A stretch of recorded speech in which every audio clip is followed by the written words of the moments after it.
Thing you need to know about Joseph Isaac McCann. Joe McCann was married before. Joe McCann married Shay Jackson in 2018 and they divorced in 2021. They have 2 kids together. LinkedIn listings identify Shay Jackson as a senior marketing executive. So just when it seemed like the Ashlee Jenae situation couldn't get any more chaotic, even more wild details started coming out. This story keeps twisting in ways nobody expected, and every update feels louder than the last. First, Joe McCann's ex-wife is now speaking up, calling him an aggressive and broke man. Second, there's still no surveillance footage released from that luxury hotel, which raises serious questions. Third, the family has started a GoFundMe, even though Joe was labeled a millionaire and hasn't stepped in to help, while Ashlee reportedly had no savings at all. Fourth, Joe waited 11 hours before even contacting the family about what happened. And fifth, Ashlee allegedly asked for a phone charger shortly before she was found unconscious in her room. Listed as Global Marketing Director at Nike Skims. He is also the founder of a crypto investment firm, and 2025 was not a quiet year for him. Public reporting tied McCann to serious money trouble, including reports that his company's liquid fund was down nearly 80%, and that one investor was sitting on roughly a $10 million loss. This is a lot unfolding all at once, and it's hard to ignore how intense it's getting. We already know Ashlee and her fiance got into a heated argument before her death, so serious that they had to be separated into different rooms. Now there's talk that the reason behind that argument might finally be coming out, and it reportedly connects to claims about Joe's aggressive behavior, with his ex-wife backing that up. But here's the real question. Was that argument sparked by something specific that happened that night in Tanzania, or was it tension building up over time during the trip? Either way, it's hard not to think the staff may have heard exactly what went down, and with people digging deeper into this case, those details could become very important. More details are starting to surface, and they're raising even more questions about Joe's personal life. It turns out Joe was actually married, though it's still unclear if he's officially divorced. Looking at multiple posts from 2021 to 2024, he openly talked about having a wife and 2 very young kids, so this wasn't something hidden at all. In one post, he even used the "My wife is black" line during an argument on X, which definitely caught attention. Around that same time, McCann was also linked to a treasury company that reportedly wanted to raise up to $1.5 billion. That deal was later reported to fall through the cracks. None of that explains what happened to Ashlee, but it does matter to the timeline because Joe McCann was already facing public scrutiny way before Zanzibar. There are also several photos on his social media that appear to show the woman believed to be his wife or possibly ex-wife, and he tagged her in multiple posts. Now, there are claims floating around that they're divorced, but that hasn't been fully confirmed yet. What's making things even more intense is that this woman, whether she's the current wife or ex-wife, has reportedly been sharing her side of the story. On top of that, there are also rumors saying Joe may have been married twice, though that part still hasn't been verified. According to what's being said, this woman claims Joe is actually broke, and that could explain some confusing parts of this situation, especially the GoFundMe set up by Ashlee's family. Because when you look at it on paper, Joe McCann is the founder and CEO of Asymmetric Financial, a major name in the crypto and tech world, backed by powerful investors like Mark Andreessen. Yes, there were reports he lost up to 80% last year, but at the same time, he was still able to afford a luxury trip to Zanzibar. So that leaves a big question. If he can fund that kind of lifestyle, wouldn't he also have the resources to handle the costs of bringing Ashlee home? But here's where things start to feel even heavier. Ashlee's father, Harry Robinson, had to launch a GoFundMe with a $50,000 goal just to bring her body back from Tanzania to the US. That amount isn't just for transport, it also covers travel costs because the family is flying out there themselves. Now for the updates. Ashlee, whose real name is Ashlee Robinson, was in Zanzibar with her boyfriend of 1 year, who proposed just 2 days earlier. According to her mother, Ashlee called on April 8th and said she and Joe had argued and hotel staff moved them into separate rooms. Her mother says Joe called the next day and claimed Ashlee had done something to herself. They don't fully trust the story they've been given, and they want real answers face to face, plus they still have to prepare for the funeral. This is a lot for any family to carry, and people can't stop asking the same question: why isn't Joe stepping in to help? On top of that, there's growing curiosity about Ashlee's finances too. If she had a successful business, where is that money now? Was it ever there, or is something missing from the picture? Now, to be fair, some are saying that if Joe is not involved in any wrongdoing, he might be staying quiet on legal advice while an international investigation is ongoing. That does happen in situations like this. But in the court of public opinion, and especially from the perspective of Ashlee's grieving parents, it doesn't sit right seeing a wealthy fiance stay on the sidelines while her father is forced to ask the public for help. Then told the family the incident had happened 11 hours earlier. As of now, Joe McCann has not been charged, but he is still being questioned by police in Zanzibar, and officials have confiscated his passport while the investigation continues. Police say there had been a romantic conflict, that hotel staff separated the couple, and that Ashlee was later found unresponsive in her room. But here's where the story gets even darker. That alone is raising serious eyebrows. And then there's another detail adding even more tension. Reports suggest Ashlee may have paid for that Tanzania trip herself, since her name was listed on the hotel reservation. If that's true, it shifts the narrative even more and leaves people questioning what was really going on behind the scenes. Here's where things get even more interesting. At high-end international resorts, the person who pays is usually listed as the primary guest on the folio. So, if Ashlee's name was on the booking for that $1,000 a night villa at Zuri, Zanzibar, it likely means she either paid upfront or had the verified credit to secure it. That detail alone is making people look at this situation very differently. Because if Joe was relying on Ashlee financially, or even using her success to boost his own image, that introduces a whole new angle people weren't considering before. Police in Zanzibar have publicly pushed a suicide narrative. Ashlee's family is pushing back hard. They say nothing has clearly been confirmed. They want surveillance footage from the resort, and they are still trying to get real answers from Tanzanian and U.S. officials. Her parents were in Washington seeking help from the embassy, and they say they may now travel to Zanzibar themselves. So no. Earlier, many assumed he was the wealthy one in control, but now that narrative is being questioned in a big way. And while some might think Ashlee was benefiting from Joe's money, reality doesn't always match those assumptions. It might surprise some people how often the financial dynamic can be the complete opposite.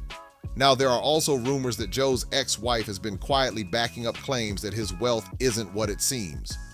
Allegedly, she suggested he has a pattern of complicated financial behavior, like relying heavily on credit, investor funding, or support from partners, all while presenting a high-status image. And on top of that, there's still the entire policy angle hanging over this situation, which adds even more layers people are trying to understand. This is not some closed case. This is a woman who was celebrating her birthday, a proposal, a new chapter with a man she'd been dating for a year. Days later, she was dead overseas. And tonight, the biggest update is this. The questions are still here. The family is still fighting. Joe McCann is being questioned, and the truth has not yet caught up to the headlines. Now here's where things take a very serious turn. We already know Joe reportedly took a huge hit in crypto, losing up to 80%, and some people are connecting that to theories about financial pressure. From there, speculation started spreading that a large life insurance payout could be a way to quickly recover cash. That's why some are pushing the idea that a policy may have been involved, along with a very public proposal to make the relationship look strong. Then, with everything happening in a foreign country with different legal systems, people are questioning the timing and setting of it all. But let's be clear, these are still claims and theories being discussed, not confirmed facts. And there's another layer people often overlook. Insurance companies usually don't pay out in certain types of cases, which complicates that whole theory even more. Now, the timeline inside the hotel is where things get even more intense. Reports say that while they were staying in Zanzibar, a hotel attendant came by during routine rounds. At some point, Ashlee was seen looking for a phone charger, and she allegedly asked the staff member to bring one. She reportedly asked them to come back in about 15 minutes. It's unclear how long passed, but when the attendant returned, the room was locked and completely dark. Using a spare key, the staff member entered the room, and that's when things took a shocking turn. According to the account, Ashlee fell from where she was found suspended at that moment. The attendant reportedly said that after she was brought down, she was still breathing but unconscious. Emergency help was called and she was rushed to the hospital where she later passed away. That detail about the phone charger is sticking with a lot of people. Why was that the last thing she was focused on right before everything changed? And now more questions start piling up. Was Ashlee trying to make an urgent call or maybe even record something on her phone? And has that phone actually been recovered and checked for answers? That detail alone could clear up so much, yet it's still unclear. Then there's Joe's whereabouts during that same window of time. After they were separated, where exactly was he? Has his location been confirmed through CCTV footage or witnesses to make sure he never went near Ashlee's room? That gap in the timeline is something people keep circling back to. And the situation with the hotel attendant is raising eyebrows too. Even if Ashlee asked for a charger, if the door was locked and no one answered, wouldn't most staff just come back later or the next morning? Unless something about her earlier request made it seem urgent or unusual. That part doesn't sit right with a lot of people. But what's really standing out is the lack of security footage being shared. There's still no clear video showing who went in or out of Ashlee's room during that critical time. Ashlee's father, Harry Robinson, has been very direct about this, saying, "There's cameras everywhere at a resort. Just do the investigation and show us." That frustration is loud and clear. The fact that the family is still pushing to see that footage suggests it either hasn't been released to them or it's not giving clear answers.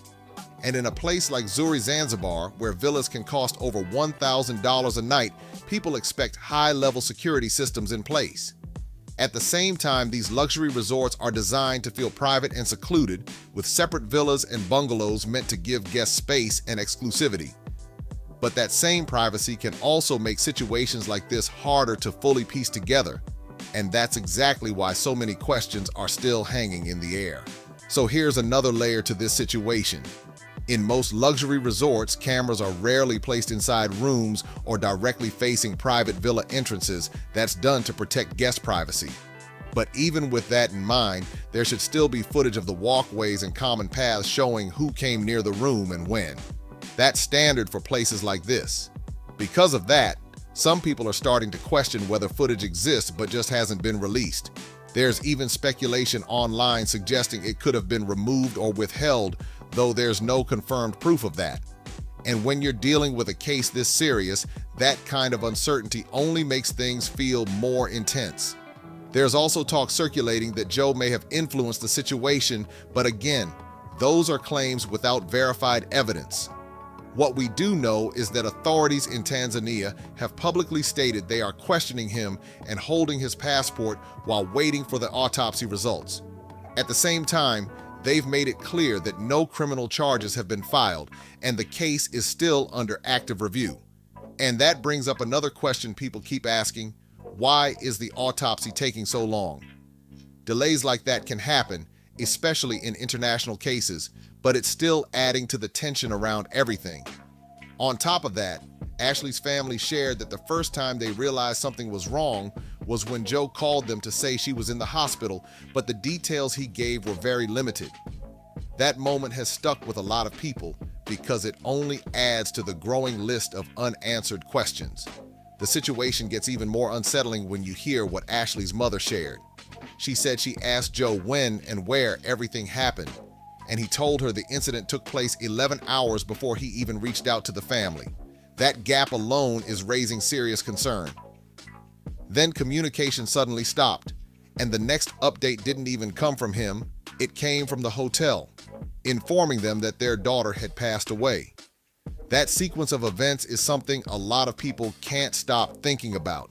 Naturally, people keep asking, why wait 11 hours to make that call? Was there confusion, delay, or something else going on during that time?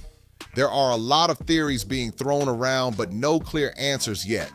And with claims surfacing about his past behavior and financial situation, including statements allegedly coming from his ex-wife and even talk of another woman sharing similar experiences, it's only adding more layers to the story. At this point, the questions just keep stacking up. Why was Ashlee's name reportedly on the hotel reservation for such an expensive trip? If those claims about past aggression and financial instability are accurate, have they been properly looked into by investigators in Tanzania? What really happened during that 11-hour window before her family was contacted? Will an independent autopsy provide clearer answers about what actually took place? And one of the biggest questions still hanging, where is the CCTV footage that could help piece this together?